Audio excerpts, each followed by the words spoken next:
Уважаемый Верховный Муфтий, председатель духовных управлений России, Узбекистана, Кыргызстана, я искренне рад приветствовать наши страны близкие, экономически, политически.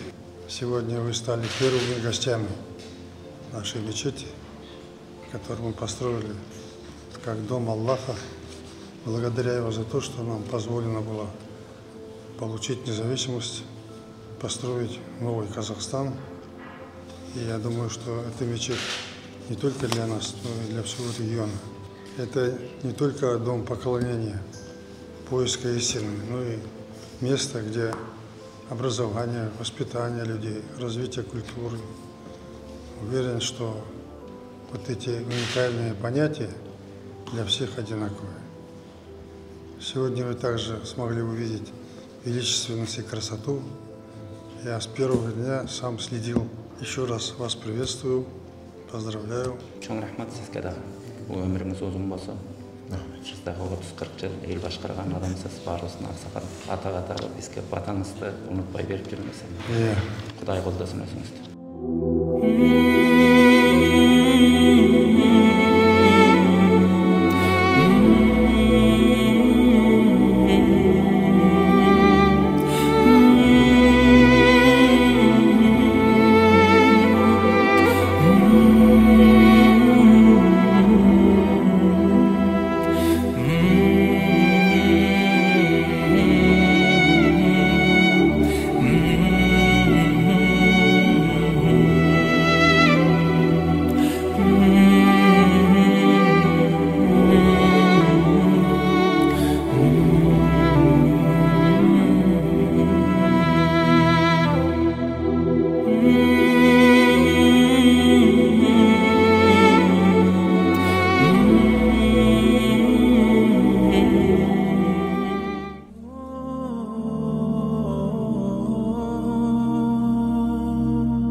Бисмиллахиррахманиррахим.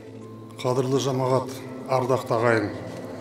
Бүгін қасиетті жұма күні елордамызда еңселі мешіт ашылып отыр. Бұл елордамыз Нұр-Сұлтан қаласының бас мешіті деп аталады. Тәуелсіздік дәуірде бізді қолдаған, елімізде ел қылуға жар болған Алла тағалаға деген біздің құрметімізбенен мен осы мешітті салуға ниет жасадым. Бұл бас қаламыз ғана емес, бүкіл еліміз, барлық мұсылман қауым үшін маңызды оқиға. Менің шақыруымды қабыл алып, осы мерекеге келген қонақтарымызға шын жүрегімнен ризашылығымды білдіремін. Осы көріп отырған жарқын жаңалықпен баршаңызды шын жүректен құттықтаймын.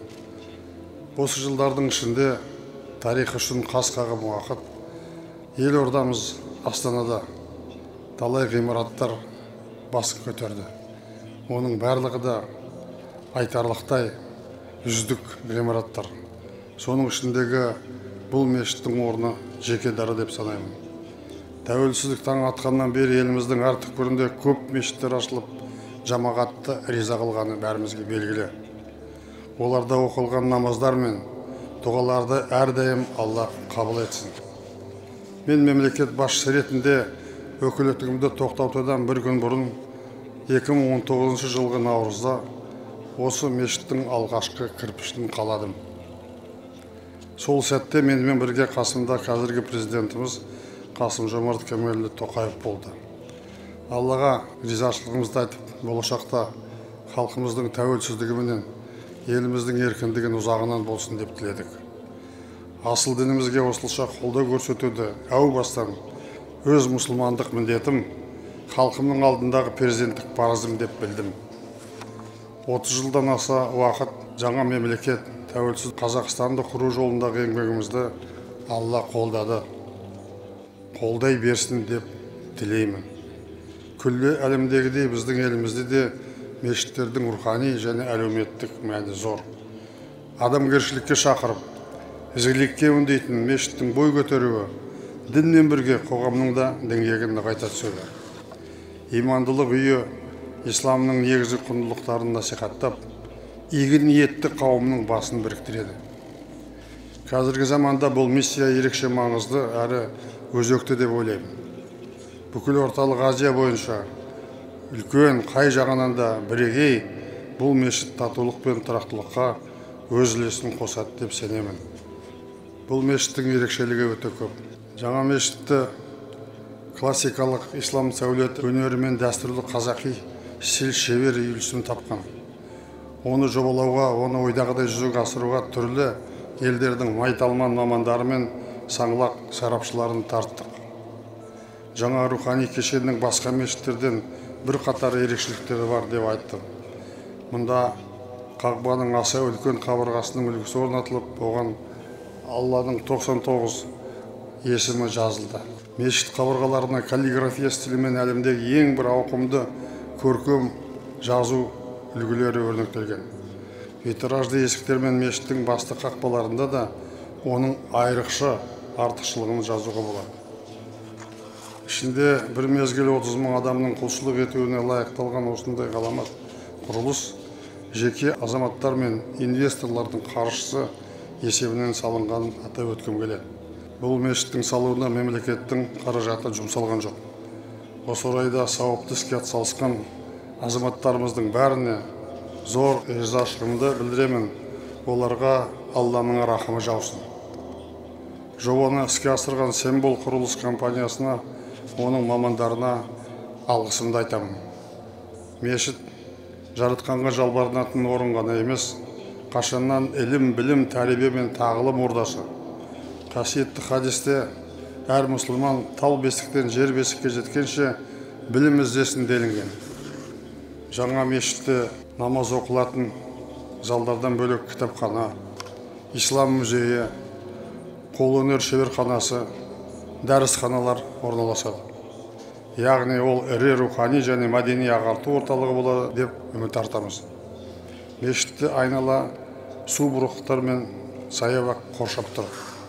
Бұл аумақ жанға жайлылығыменен, әсемдігіменен қаланың көркін одан ары арттыра түседі. Сондай-ақ жаңа мешіт Астананың халқы, қонақтары келіп демалатын тартымды туризм орталығына айналары анық. Еліміздегі кез келген басқа да діни ғимараттар сияқты бұл мешіттің есігі барлық ұлттар мен діндер өкілдері үшін ашық болмақ. Ол толеранттықты берік ұстаған зайырлы мемлекетіміздің басты қағидаты. Қазақстан бейбітшілік пен жасампаздықтың мекені, жаңа мешіт ынтымақ пен бірліктің ордасына, иман ізгіліктің қастерлі құтханасына айналатына сөзсіз. Осы қуанышымыз ұзағынан сүйіндірсін. Алла тағала тәуелсіздігімізді баянды, елдігімізді ғұмырлы қылғай. Елімізді аман, жұртымызды тыныш ете көр. Қазақстан мәңгілік ел болсын. Амин.